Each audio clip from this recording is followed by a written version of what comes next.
The right to believe. Throughout history, the right to believe has been a monumental issue with mankind.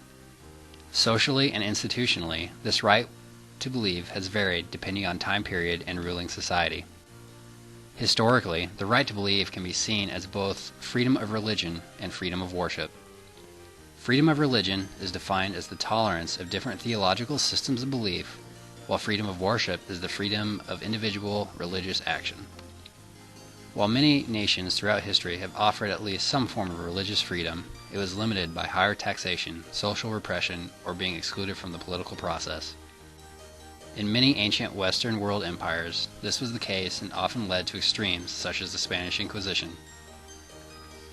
In the Muslim world, non-Muslims became second-class citizens with less freedom. However, they were allowed to practice their faith. India, a predominantly Hindu country, has often been considered a refuge for those seeking these types of freedoms. Freedom of religion and worship was established there as early as the 3rd century BC and has continued to this day. In the modern world, in 1981, the United Nations General Assembly passed the Declaration on the Elimination of All Forms of Intolerance and of Discrimination based on religious belief and recognized the right to believe as a basic human right. Today, however, there are at least 14 countries of particular concern, according to the United States Commission on International Religious Freedom, that are the world's worst violators of religious freedom and also human rights. These governments are most notably dictatorships or communist countries, where religion is all but banned entirely. The freedom to believe is generally accepted by most governments throughout the world, yet the masses still have little sway on the individual's right to believe. The rise of atheism around us in the United States has shown us a new form of this argument. However, it has been an argument for as long as there has been religion. The ancient Greeks come to mind as perfect examples of what early religion was. They used their gods and goddesses as a chance to explain the unexplainable. When they saw lightning, they didn't know that it was caused by electrostatic discharge to equalize charged regions of the atmosphere. They attributed this force of nature to the god Zeus, since they had no other logical explanation for it. Most early religions followed this example. The rise of science dispelled these ancient beliefs. We can now explain and offer evidence about the causes of lightning in much of the world around us. In essence, science and reason led to the downfall of this archaic belief system. What followed was a shift with the dominance of the faith-based belief system to a more scientific one. At first, religion resisted reason, as when the Church outlawed Copernicus' mathematical works that placed the sun at the center of the universe. Eventually, science and reason won out in this case. The reason to believe goes both ways. However, it is easier to ascertain the truths behind scientists' belief because of the empirical evidence. Both parties believe they are correct and have their own evidence to support their decisions. The argument between faith and reason makes it seem like only one could win out in the right to believe. The fact that faith-based beliefs lack empirical evidence points to reason winning out in the long run.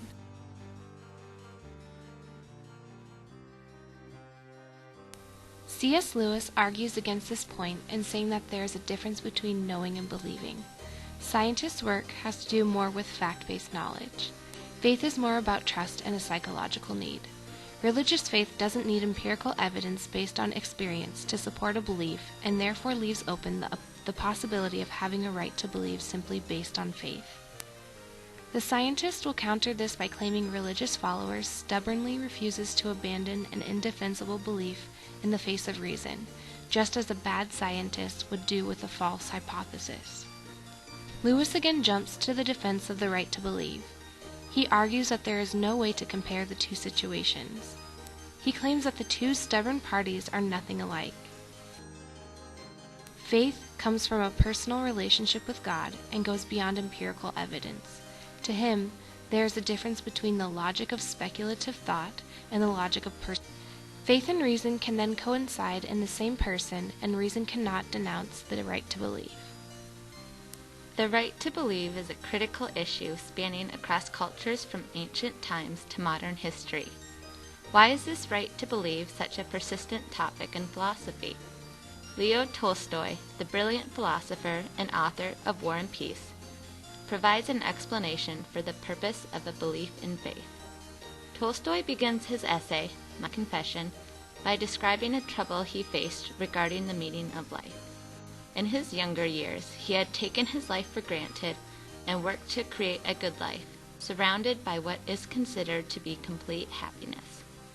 Still, he had started to question the purpose of his life. What was the reason for living? Without a foundation for his beliefs, he had no reason to live. He feared that his life was a stupid, mean trick played on him by somebody. During his quest to determine an answer, he encountered countless depressing conclusions from a variety of sources. Namely, life has no meaning, no purpose. However, Tolstoy did not despair. He decided that he had perhaps overlooked something, as it was impossible that this condition of despair should be characteristic of men. Tolstoy had overlooked faith, or one's belief system. In his conclusion of My Confession, Tolstoy explains that faith is the power of life. Humans are able to find meaning and purpose in their lives through the act of faith, for without faith, one cannot live.